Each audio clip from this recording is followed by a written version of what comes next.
Hello and good morning. How are you doing today, Jane? Good. How are you, Arrow? Absolutely fantastic. I have been impatiently waiting to have this conversation with you. And the reason being is because my wife and I are both into this book at the same time.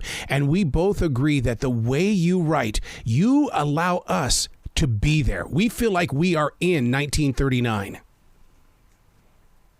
Oh, that's amazing. You just made my morning. That's the best kind of thing to hear. Thank you so much for the kind words. I really appreciate it. Well, we keep looking at each other going, is this real? It's real, right? It's real. No, I don't know. I mean, they say it's real, but there are so many amazing things that take place here.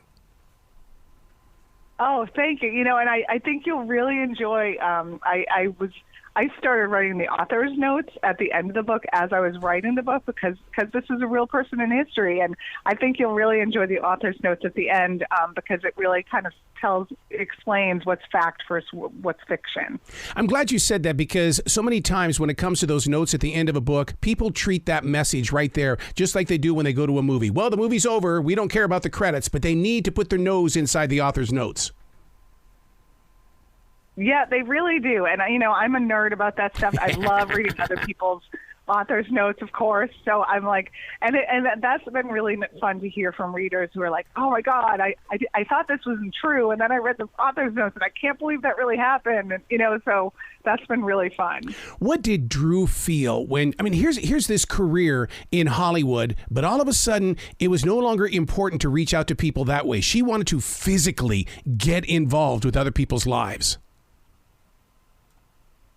Yes, and so that was interesting.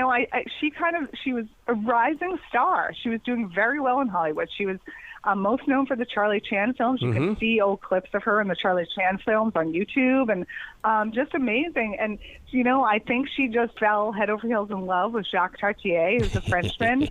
She left it all behind for him, and then they married, and they're living in Paris, 1938-39, and, of course, the war happens. And so Jacques goes off to war, and she had multiple chances to leave. Her family wanted her to leave, to go back to America. Jacques wanted her to go back to America. But she felt, she wanted to be in her adopted country near her new husband. And so not a lot of acting roles. So she ended up taking this job as what was essentially the first voice of America, broadcasting to American audiences about what was really happening in Europe at the time. And I think that's my connection to it because I'm a radio professional for 43 years, and to hear that we didn't speak of this, we always talked about Dick Clark or Casey Kasem, but we didn't know about Drew Layton being that voice in 1939. Yes, yeah, and that was really interesting. That part of the book, that research was difficult. I knew the programming. I found out about the type of programming. I found out about the type of people she had on to interview about what was going on during the war. But the records have been destroyed. The recordings have been destroyed. Wow. So that I really had to take some leaps there. But I knew a couple things. I knew that she was so good at her job as a radio broadcaster that the Germans put a bounty on her head. They said they were going to execute her once they occupied France.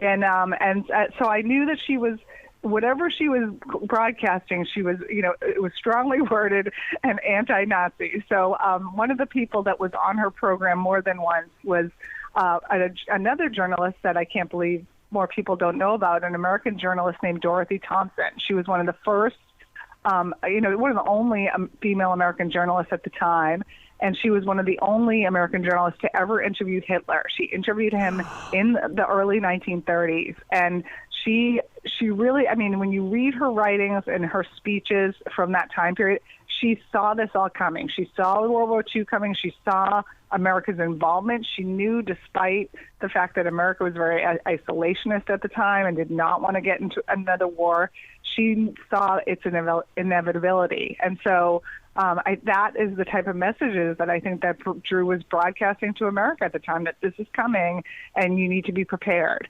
What is it like for you to take your words and share a piece of history with those that you may meet in 2 years, 5 years from now? Because what you're doing is you're going back into the soils of World War II. You're digging some things up so that we can have conversation in this present day so that we do not forget. Yeah, it's really amazing. I have to tell you, and my other books, my last two books, The Beantown Girls and the Secret Stealers, were World War II, and since those books came out, I've heard from family, different family members who share their stories of their parents or grandparents who were in the war. Their grandmothers, their great grandmothers, and so I'm really interested to see how people respond to this one. I will tell you that when I finished the first draft of this one, I reached out to Drew's. I found Drew's grandson and granddaughter through Ancestry.com and shared that I was writing this story about her, and they were both been incredibly supportive.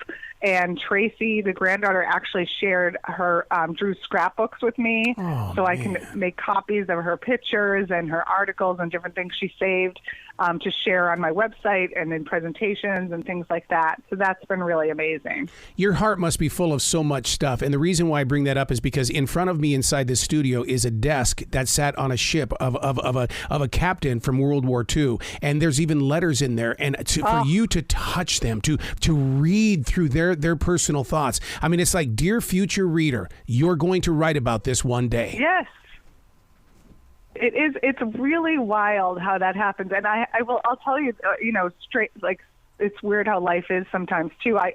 Drew, she lived in France, in Paris, and then she during the war, she also moved to this little village of Barbizon, 90 minutes outside of Paris, and there's just like one little main street, little stone houses. And, when I was researching Barbizon, and I was looking at the pictures of the main street and her house, and believe it or not, I have a couple of prints that my husband had found in an antique shop like 10 years ago in our hallway, and one of them is of Drew's house. Oh God! I swear to God, like I was like, this can't even be real. Like, I've never even paid attention to the fact that it was a village in Barbizon. I just knew it was a French village, and it was a print that we really liked, black and white. There's two of them, and one of them is of her house. Wow. Why is it that we don't know about the story of Drew in the way that they went out there to help save American women in France? My wife was very touched by this, and we talked a long time, because we're in a moment right now. What if? We've got to learn from this. Yeah, it's really, it's funny. I think she's just one of those stories that kind of flew below the radar. I mean, at the time, right after the war, she was celebrated because, after the radio broadcasting, after some other things she'd gone through, I won't give away too many spoilers, she ended up part of this underground network helping Allied pilots, Allied aviators escape France via an underground network. And so she helped, she's responsible directly for the escape of 32 American, British, and Canadian flyers, but she also helped over 100 others, helping them find housing where they could hide in apartments throughout Paris, helping them with food and clothing. So, it's just, it's remarkable because you think about her life and you think, well, if she had stayed on the kind of Hollywood trajectory, would she even had known that she was even capable of this kind of courage and bravery and persistence? It's really, and I think that, it's kind of a message for all of us that, you're capable of more than you think in these types of circumstances. Your loyalty to the past feeds the future. I really want to talk with you more and more in the future as you continue to write these amazing books, Jane. Thank you. Thank you so, so much. Thank you for this, and please come back to this show anytime in the future. I'd love to, and thank you for all the kind words. Like I said, you made my day. Okay, well, you be brilliant today, okay? All right, you too. Take care.